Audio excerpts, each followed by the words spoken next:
Sir, ये जो प्रश्न है ये सत्ता पक्ष के सदस्यों से भी जुड़ा है और विपक्ष के सदस्यों से भी, पूरे सदन के सदस्यों से जुड़ा हुआ है। सर, यहां पर माननीय मंत्रीगण अलग अलग प्रश्नों पे, अलग अलग विषयों पे आश्वासन देते हैं, भरोसा दिलाते हैं सदन को और माननीय सदस्य को कि वो इस विषय पर कार्रवाई करेंगे या जो प्रश्न आपके द्वारा उठाया गया उस पर कार्रवाई करेंगे। और बहुत अच्छी बात है कि पार्लियामेंट्री अफेयर्स मिनिस्ट्री ने एक ऑनलाइन एश्योरेंस मॉनिटरिंग सिस्टम बनाया है। उसके बारे में मेरा प्रश्न था, लेकिन जो जवाब है वो सदन के लिए और आपके लिए। सर चेयरमैन साहब, आप मंत्री जी से मैं ये चाहूंगा, आपने खुद बताया है इस राज्यसभा के अंदर 160 आश्वासन मंत्रियों के द्वारा दिए गए, 160 आश्वासन वर्ष 2024 में, और उसमें से मात्र आपने 39 आश्वासनों पर 39 मंत्रियों के द्वारा दिए गए आश्वासन पे कार्रवाई की है, बल्कि उसके अलावा लगभग 76% 119 दिए गए आश्वासन अब तक पूरे नहीं किए गए। तो मैं इसका कारण माननीय मंत्री जी से जानना चाहता हूं। Honourable minister. बढ़ ही जाएगा, बढ़ जाएगा ना, मेरे लिए तो अच्छा है ना, बोले। Respected sir, our ministry has launched online assurance monitor system on 9th October 2018 under the guidance of our Honorable Prime Minister Shri Narendra Modi ji. This online assurance monitoring system is tracking and monitored and fulfilled. And also, sir, it's enhanceable the accountability, transparency and efficiency. For that, this system, I can tell directly to answer to the Honorable Through me. Sir, through you, sir. Our assurances called out in Rajya Sabha itself 58,153. In total assurance implemented in 57,606. Total assurance are pending 547. So the implementation rate is 99% implementation rate in, and Lok Sabha is, I am talking about the entire period. I am coming to this. I am coming to that. I am coming entire period. Let the honorable and also Lok Minister Sabha is also 99,349 total called assurances.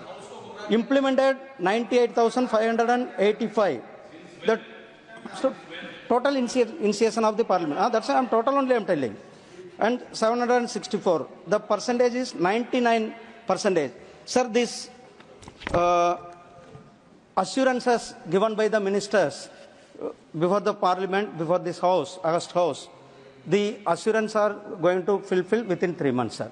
Some of projects, the assurance, some, for example, highways, border roads, or sea projects, sir, that projects are taking time, sir, time consumption. And monitoring of, we are getting information from the various ministries, and we are, for that, our ministry is continuously writing to the concerned ministers and the secretary of the Parliament Affairs to writing to the secretaries, concerned secretaries to expedite and to fulfill the assurances as well as first. Honorable Minister, the honorable member wants assurance about assurances.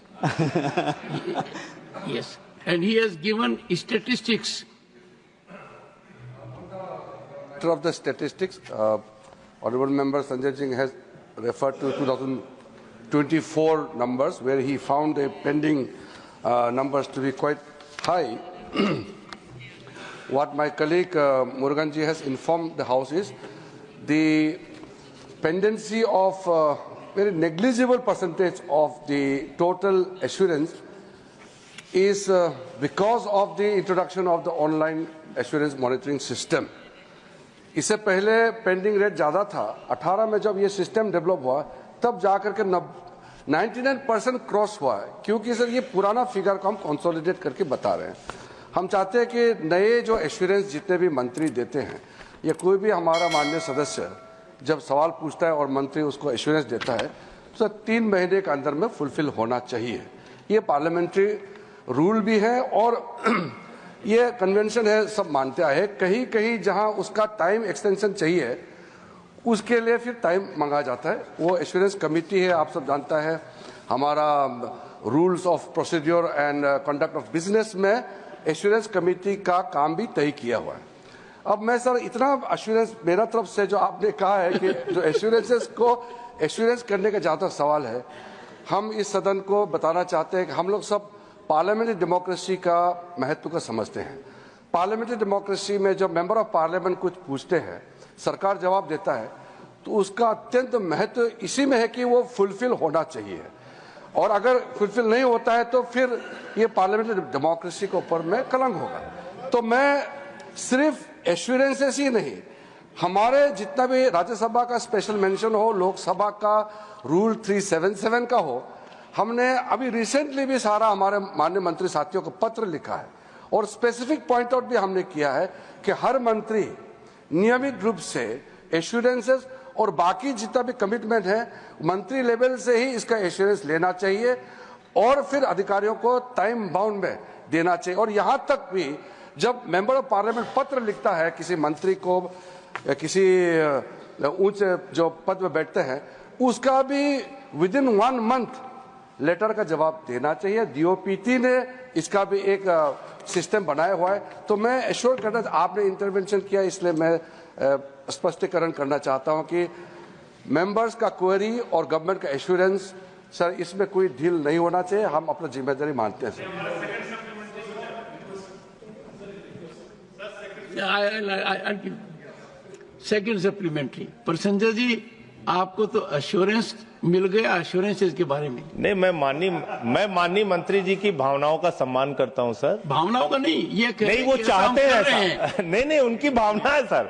वो ऐसा चाहते हैं कि जो प्रश्न यहाँ सांसदों के द्वारा पूछे जाएं, उस पे जो माननीय मंत्री जी जवाब दें, उसका जल्दी से जल्दी हल निकले, ऐसी इनकी भावना है। इसका मैं सम्मान करता हूं। सप्लीमेंट्री सर, मंत्री जी का जो जवाब है और जो आंकड़े उनके खुद के वेबसाइट पे दिए गए हैं वो विरोधाभासी है मान्यवर, और मान्यवर ये इसका संज्ञान आपको जरूर लेना चाहिए। इसमें इन्होंने खुद लिखा हुआ है कि टोटल 1324 एश्योरेंसेस ऐसे हैं जो माननीय सदस्यों को दिए गए और उसको पूरा नहीं किया गया। ये इनकी वेबसाइट का आंकड़ा है, मैं खुद अपने घर से नहीं लाया सर, इन्होंने लिखा हुआ है। और यहां ये कह रहे हैं कि 99%। सर बस मेरा सवाल हो जाए। यहां ये आपसे कह रहे हैं सर कि 99% इन्होंने आश्वासन पूरा कर दिया, तो खाली अकेले राज्यसभा का 2024 का आंकड़ा देखिए ना सर, 76% आपने आश्वासन पूरा नहीं किया। तो मैं आपके माध्यम से माननीय मंत्री जी से पूछना चाहता हूं, क्या आप कोई ऐसा मैकेनिज्म बनाने जा रहे हैं जिसमें ये 1324 पेंडिंग एश्योरेंस पूरा करने का और 119 राज्यसभा का एश्योरेंस पूरा करने का कोई समय निर्धारित करेंगे और पूरा करेंगे? जो बताया उसको मैं थोड़ा सा और क्लैरिटी के साथ बताता हूं। ये जो मैंने संख्या दिया है ये दोनों सदन का है, लोकसभा और राज्यसभा का है, और राज्यसभा का भी सेपरेटली हमने आपको आंकड़ा दिया है। आप जो वेबसाइट का बात करते हैं, मैं तो पता नहीं आप कौन सा वेबसाइट देख के आया है, लेकिन मैं चेक करूंगा। नहीं, चेक करूंगा ना। अरे नहीं, एक सेकेंड सुनिए संजय, बैठिए। माननीय मंत्री जी सिर्फ ये कह रहे हैं कि वो जानना चाहते हैं आपने कौन सी वेबसाइट से देखा है, बस शेयर कर लीजिए।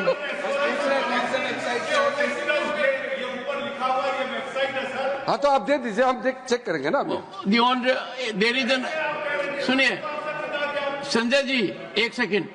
माननीय मंत्री जी ने आपको अभी एश्योरेंस दिया है कि इस बारे में वो देख लेंगे।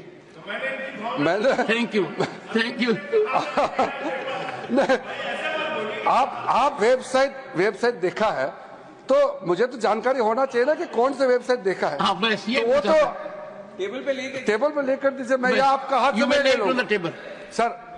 सर आपने इंटरवेन किया इसलिए मैं बताना चाहता हूं कि ये बोल रहा है कि 99%, अरे 1947 से लेकर के आज तक का आंकड़ा, उसको अगर हम कंसोलिडेट करके बताता है तो उसका आपत्ति क्या है? 24 का तो मैंने बता दिया ना। देखिए सर, ये आंकड़ा आपको दे चुका है सर, एक सेकंड, दोनों हाउस का सर 1311 आपको बताया गया। आप राज्यसभा का 547 है, लोकसभा का 764 है। अब इसमें मैंने जैसे बताया कि कुछ एश्योरेंस अभी टाइम चल रहा होगा, क्योंकि अभी तो ये तो पहले वाला पार्ट का, ये बजट सेशन का दूसरा पार्ट चल रहा है अब, तो इसलिए सर अभी कंसोलिडेट करके आपको फिर सदन के बाद में, इस सेशन के बाद में फिर बताएंगे। ये तो टाइमली है, लेकिन मैंने एश्योरेंस इसलिए दिया कि हम गंभीरता से लेते हैं पार्लियामेंट्री एश्योरेंस का महत्व को। तो सर हम सब समझते हैं, इसको हम लाइटली ले ही नहीं सकते हैं, इसलिए तो पेंडेंसी का हम 99%